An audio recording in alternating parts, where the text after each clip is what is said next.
पूछूंगा आपसे कि साइकोलॉजी जो स्टूडेंट कर रहे हैं यूजी या पीजी या डिप्लोमा, नफ्सियाती जो है, खास करके डॉक्टर वसीम साहब बता रहे थे हर मरीज के लिए अलग अलग जो ट्रीटमेंट्स होते हैं, कोई जनरल ट्रीटमेंट बोल के नहीं है कि सब पे एक ही दवा थोप दिया जाए, मतलब पर्सन स्पेसिफिक है, केस स्पेसिफिक है। तो नफ्सियाती आजकल मेंटल इश्यूज भी काफी होते जा रहे हैं पैंडेमिक की वजह से, स्ट्रेस की वजह से, मॉडर्न लाइफ स्टाइल की वजह से।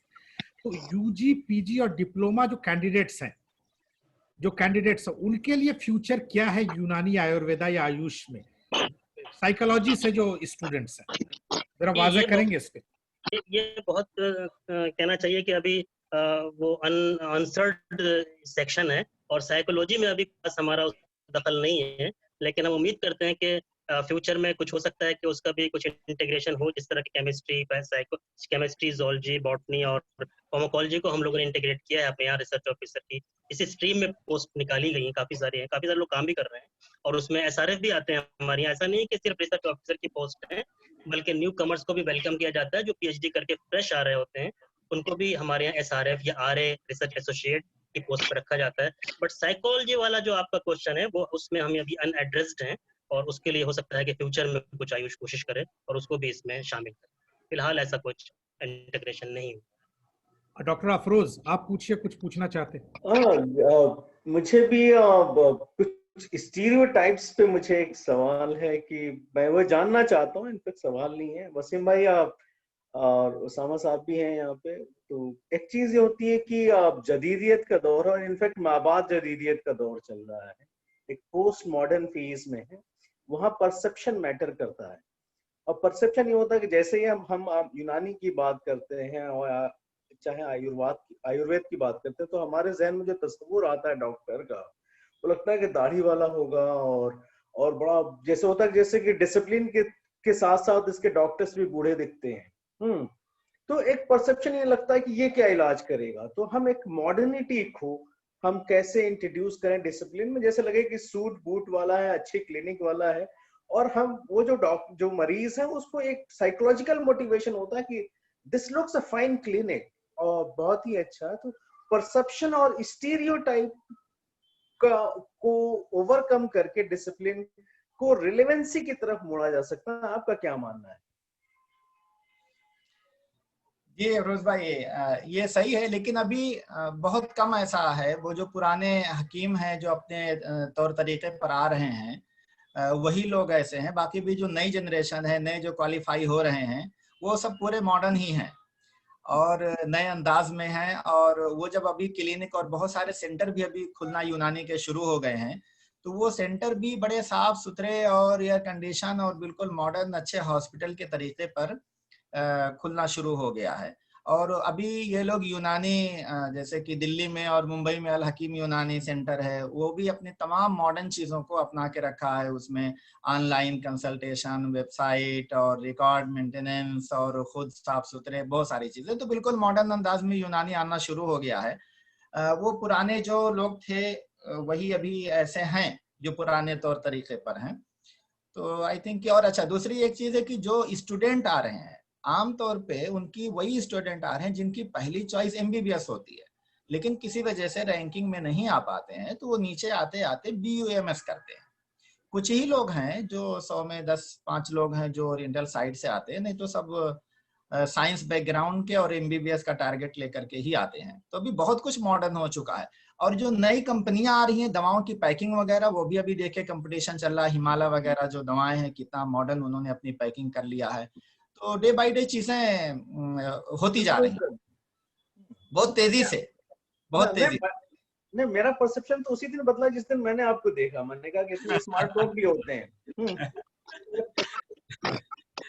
अच्छा, ये डॉक्टर ये उसामा साहब, यूनिवर्सिटी ऑफ शारजा से एक क्वेश्चन आया, 2 क्वेश्चन आए हैं।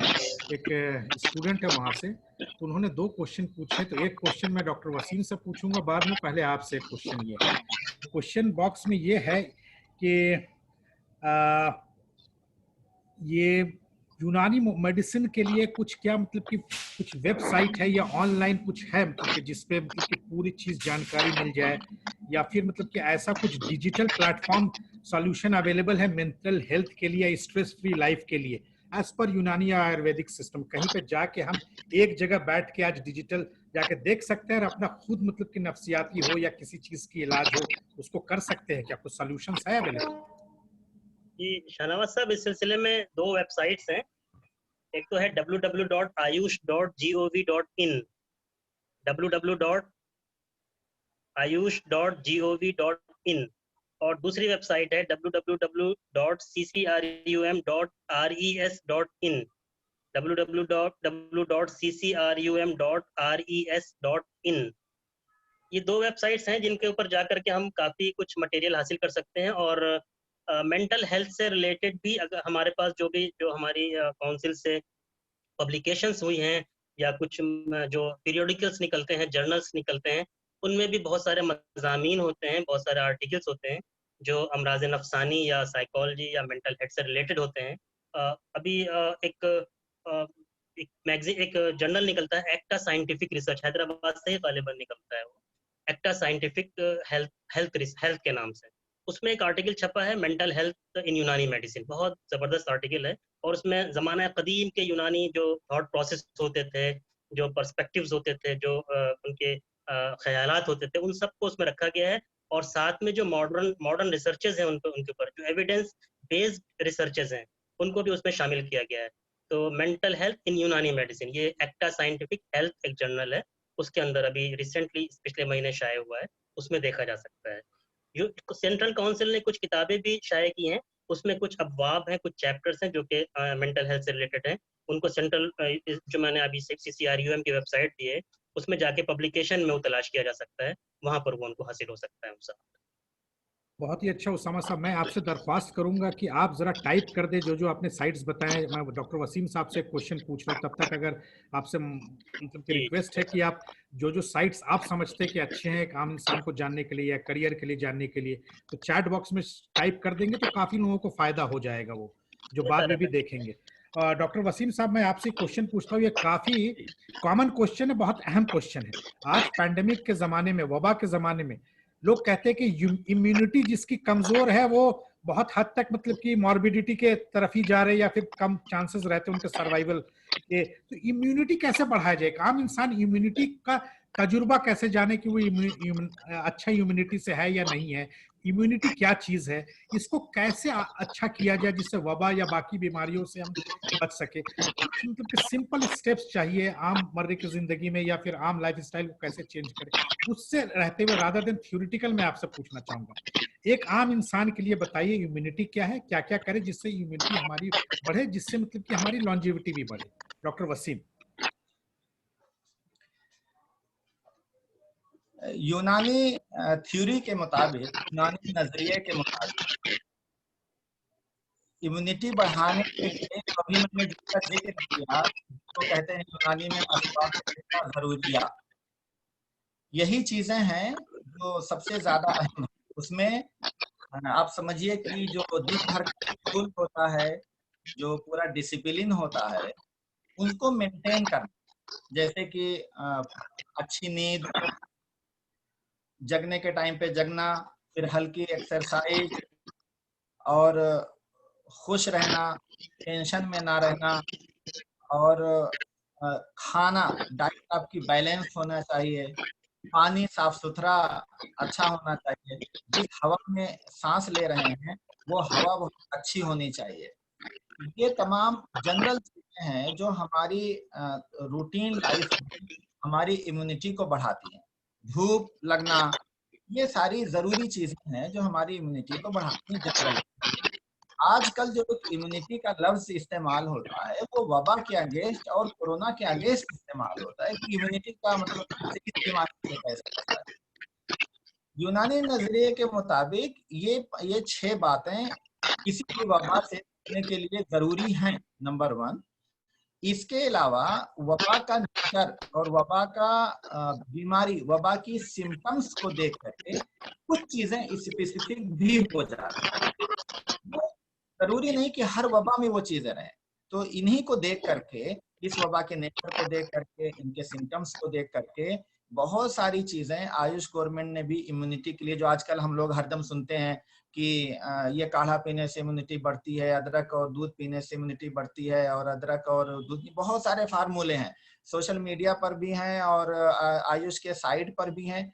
ये जो चीजें हैं ये स्पेसिफिक हैं। स्पेसिफिक मतलब यह है कि इन हालात को और इन सरकमस्टांसेस को देख करके बताई गई। गर्म पानी, ठंडी चीजों से बचना, हर जमाने में ठंडी चीजों से बचना जरूरी नहीं है, ये स्पेसिफिक। लेकिन जो अभी माहौल है वो माहौल को देखते हुए ये कहा गया है कि ये चीजें करने से इम्यूनिटी बढ़ेगी। और हम आपको बताएं कि इम्यूनिटी बेसिकली ये आम लोगों को समझने के लिए ये चीजें हैं, और जिसका सबसे अहम रोल हमारी डिसिप्लिन ऑफ द लाइफ ही में है। क्या खाना, क्या नहीं खाना, कब सोना, कब नहीं, ये बहुत सारी चीजें स्पेसिफिक है जी।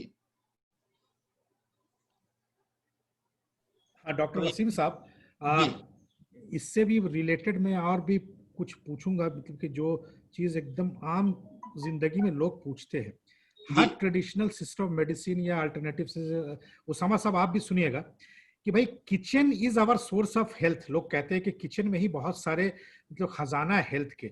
तो आयुष मिनिस्ट्री ने किस किस खजाना को बताया है किचन से, जो हम इलाज कर सकते हैं खुद को या अच्छा हेल्दी रख सकते हैं, और मतलब कि ये लिटरेचर किचन के बारे में क्या कहता है, किचन में जो जो आइटम्स एक आम किचन में होता है उससे कैसे खुद को मतलब कि अच्छा रख सकते हैं। पहले डॉक्टर वसीम साहब, उसके बाद उसामा साहब। देखिए, CCRUM ने एक किताब भी शाये किया है जिसका नाम है होम रेमेडीज। उस बुक में तकरीबन इन चीजों को, इन पॉइंट्स को कवर किया गया है। लेकिन मैं आपको बताना चाहूँ कि किचन में यकीनन बहुत सारी चीजें ऐसी मौजूद होती हैं जिनसे बहुत सारी बीमारियों का इलाज किया जा सकता है। दालचीनी होती है, अदरक होती है, लौंग होती है, हल्दी होती है, और बहुत सारी चीजों।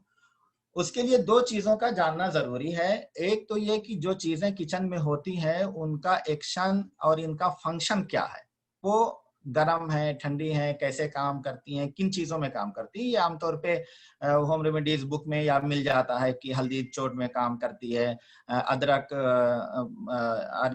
खांसी और सर्दी में काम करती है, इसी तरीके से।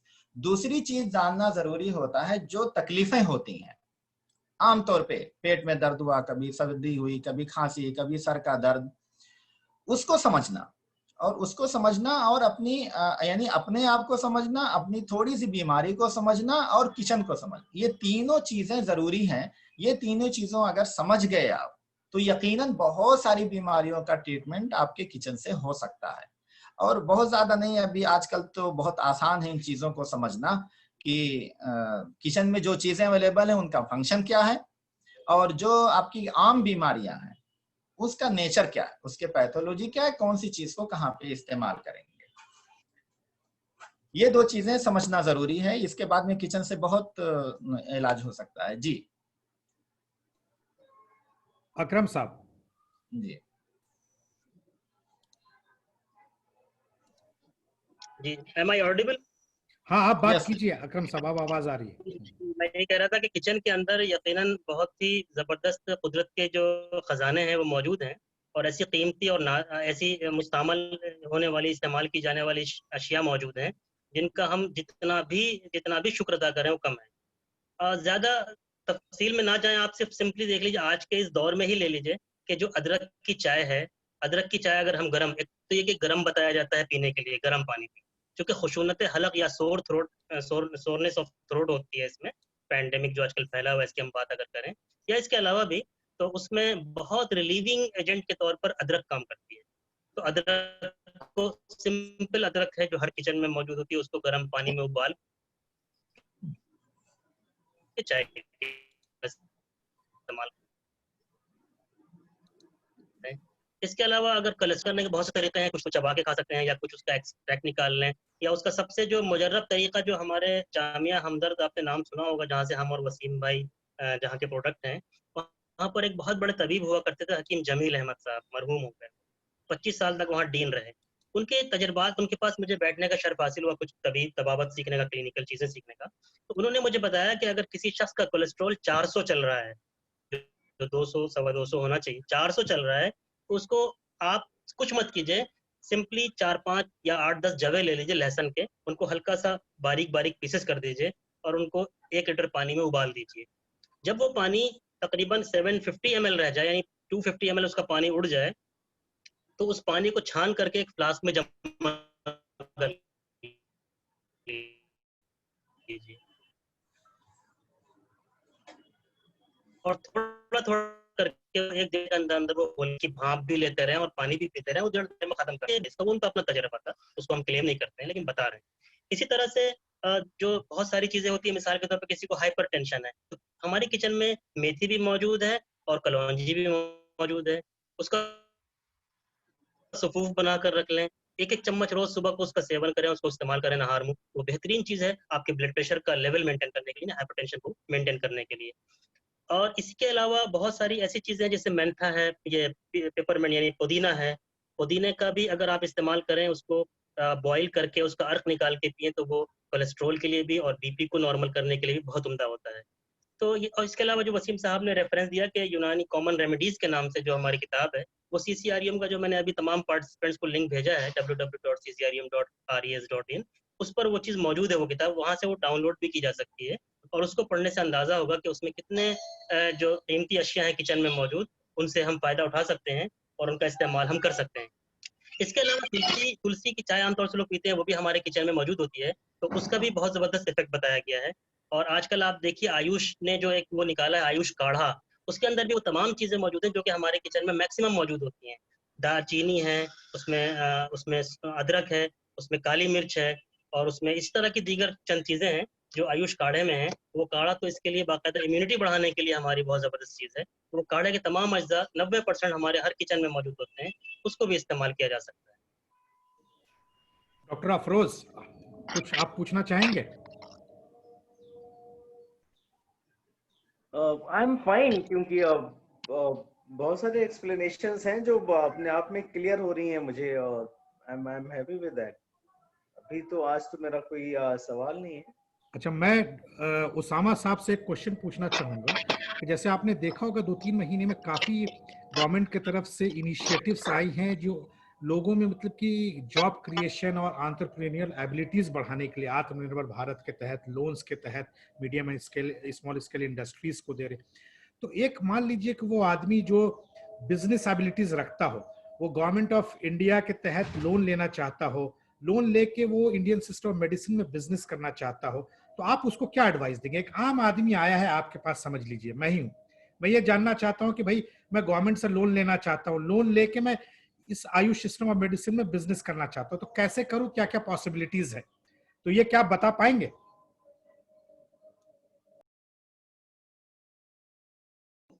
जी ज़ियाद, एक मिनट रुको ज़ियाद। अच्छा सर, एक इमरजेंसी है, मैं जरा जा रहा हूँ। वसीम उर रहमान साहब प्लीज कंटिन्यू करें, बच्चे की तबीयत खराब होगी।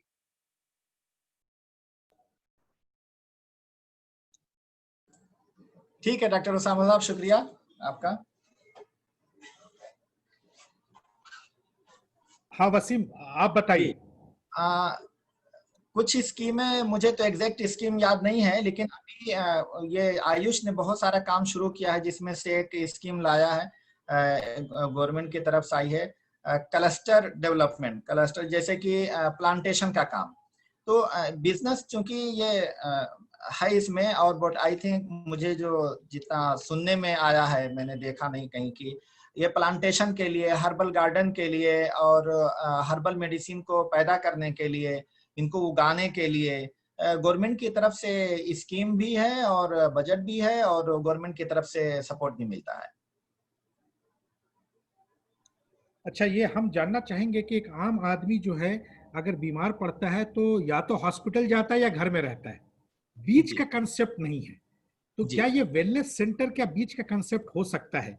ये बीच का रास्ता हो सकता है? हमें हॉस्पिटल नहीं जाना भैया, एडमिट नहीं होना ना, हमें घर में रहना है, बट एक इलाज हो जाए जहाँ पे जाके कुछ तजुर्बेकार लोग हो या फिर एक्सपीरियंस लोग, तो वहां से करा के सुबह जाए, 1 घंटे बाद आ जाए, इस तरह का क्या कंसेप्ट आ सकता है आयुष के तरफ से वेलनेस सेंटर के तहत? कैसा इनका प्रोग्रेस चल रहा है हिंदुस्तान में?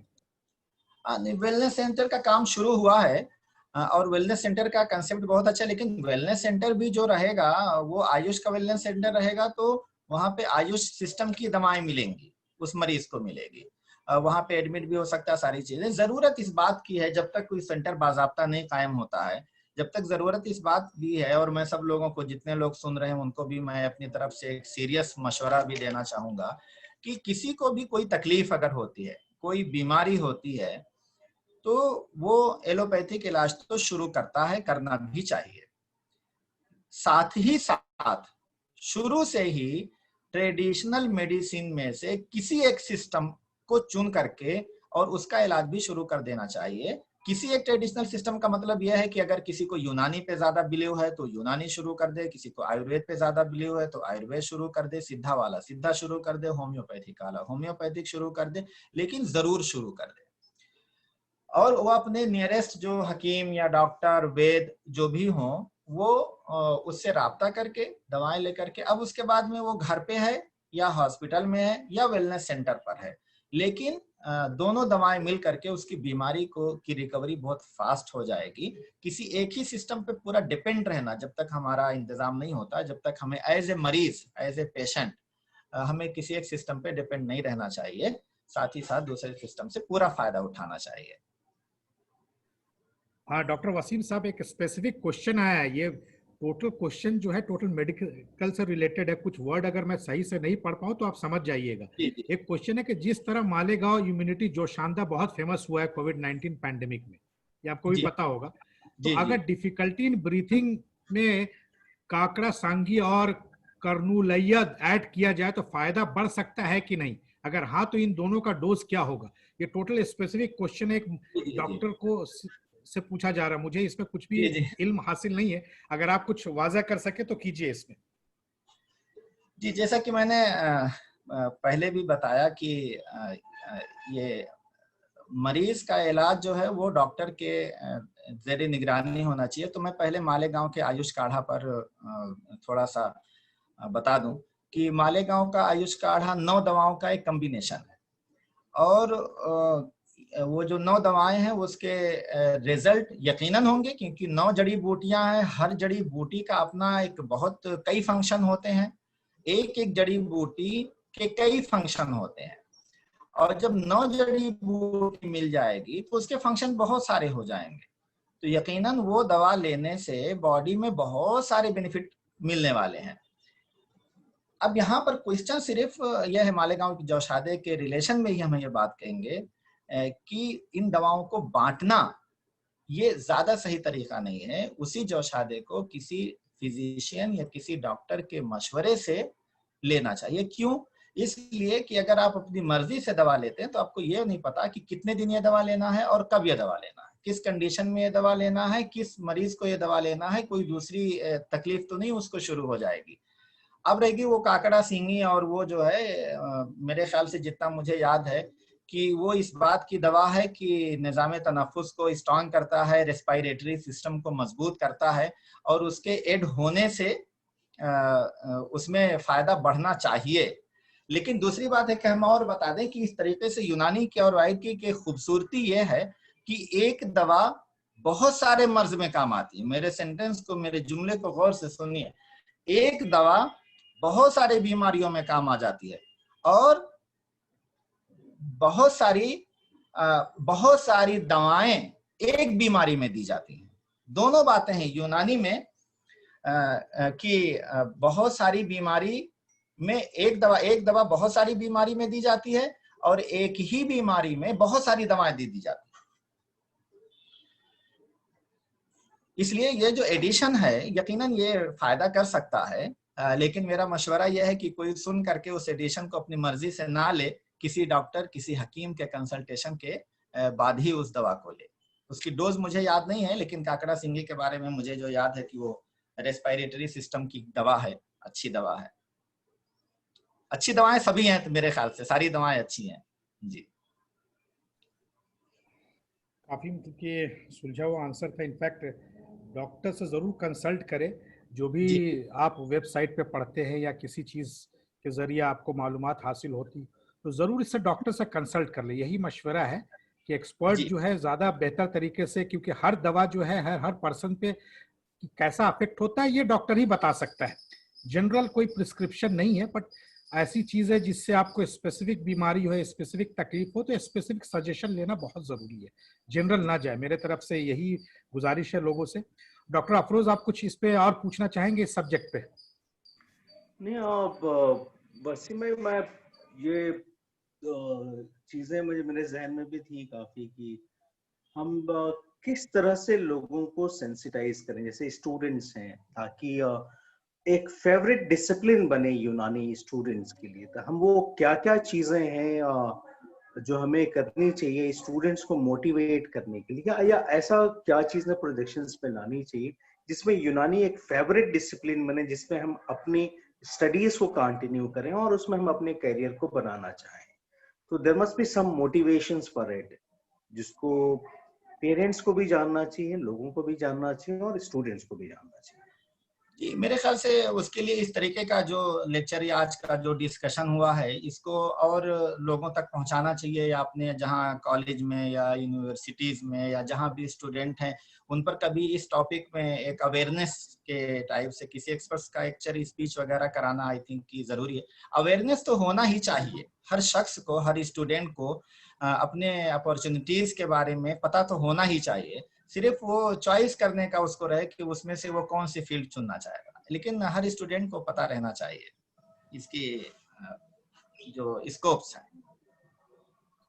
अच्छा डॉक्टर वसीम साहब, मैंने सुना है कि आपने एक वेबसाइट भी डिजाइन किया जिसमें यूनानी से रिलेटेड, आयुर्वेदिक से रिलेटेड पूरे हिस्ट्री और लिटरेचर और किताबें आप अपलोड करो। उसके बारे में जरा इस मतलब मौजू पे आप बात करेंगे, इस एफर्ट पे, इससे क्या फायदा होना जाना है और आपका मिशन क्या है इसके लिए?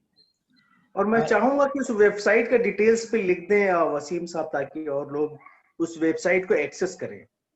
जी ठीक है। एक्चुअल में एक यूनानी में जैसा कि सब कुछ मौजूद है लेकिन सब बिखरा हुआ है। यूनानी में सब कुछ मौजूद है, यानी कि लेकिन सब कुछ बिखरा हुआ है। आज भी मेरे ख्याल से यूनानी ट्रीटमेंट बहुत बड़े पैमाने पर पूरे इंडिया में लिया जाता है।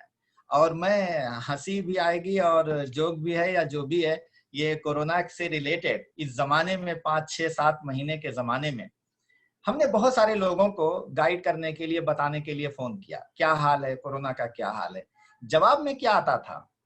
फार्मूला। मैं तो ये अदरक ले रहा हूँ, मैं ये फार्मूला ले रहा हूँ, मैं ये फार्मूला। हर शख्स के अपने फार्मूले हैं और इतने हैं वो कि अनगिनत। हर शख्स के जिससे आप बात करिए उसके अपने फार्मूले हैं। ये सब क्या है? ये सब बिखरा हुआ यूनानी नॉलेज है बेसिकली। सब इफेक्टिव है, किसी के बारे में आप उसको नकार नहीं सकते, बस वो एक ऑर्गेनाइज्ड सिस्टम पे नहीं है। तो यूनानी का हर चीज अनऑर्गेनाइज था, अभी हर चीज आहिस्ता आहिस्ता ऑर्गेनाइज हो रही है। उसमें हमसे कुछ लोग जुड़े हुए हैं और हम भी उन लोगों से जुड़े हुए, पूरी टीम है जो चीजों को ऑर्गेनाइज करने का काम कर रहे हैं। उसमें सबसे पहले ट्रीटमेंट का भी बहुत अच्छा सेंटर इंडिया में प्राइवेट में अवेलेबल नहीं है, कि जहाँ पे ऑनलाइन वीडियो कॉलिंग के जरिए और इसके जरिए से अपॉइंटमेंट के जरिए अपना ट्रीटमेंट। तो अल हकीम यूनानी मेडिकेयर सेंटर इस मकसद के लिए शुरू किया गया कि जहाँ पे डाटा रिकॉर्ड भी हो और अंग्रेजी में कोई क्वेश्चन करे तो उसका भी जवाब मिले, इन्वेस्टिगेशन वगैरह दिखाए। जैसे कि दिल्ली और मुंबई में एक पूरी टीम है, उन लोगों ने इसको शुरू किया। फिर ये जरूरत पड़ी कि किताबें कहाँ हैं, यूनानी लिटरेचर को डॉक्टर्स को पढ़ने के लिए किताबें कहाँ हैं। वो किताबें भी बिखरी हुई हैं, कुछ दिल्ली में, कुछ कलकत्ता में, कुछ हैदराबाद में, कुछ कहीं है। CCRUM ने भी एक बड़ी कोशिश किया है कि यूनानी लिटरेचर को जमा करने का काम किया है। तकरीबन 17,000 बुक्स, तकरीबन 17,000 बुक अब तक कलेक्ट कर लिया है CCRUM ने, और उनके वेबसाइट पर वो चीजें अवेलेबल हैं। उसी में से प्राइवेट लेवल पर एक कोशिश है, अल हकीम यूनानी मेडिकेयर सेंटर है, जो उसने यूनानी पीडिया के नाम से एक वेबसाइट किया है। उसका भी एक मकसद है कि तमाम यूनानी किताबों को जितनी स्टडी के लिए जरूरत होती है, हर जबान की, इंग्लिश, हिंदी, उर्दू, अरबी, उन सबको एक वेबसाइट पे जमा कर दिया जाए ताकि किसी शख्स के लिए स्टडी करना यूनानी का आसान हो जाए। तो ऐसा आप समझिए कि बिखरे हुए यूनानी सिस्टम को कई तरह से मुनज़्ज़म किया जा रहा है। तो उस वेबसाइट का नाम है unanipedia.org.in। मैं लिख दूंगा चैट बॉक्स पे, तो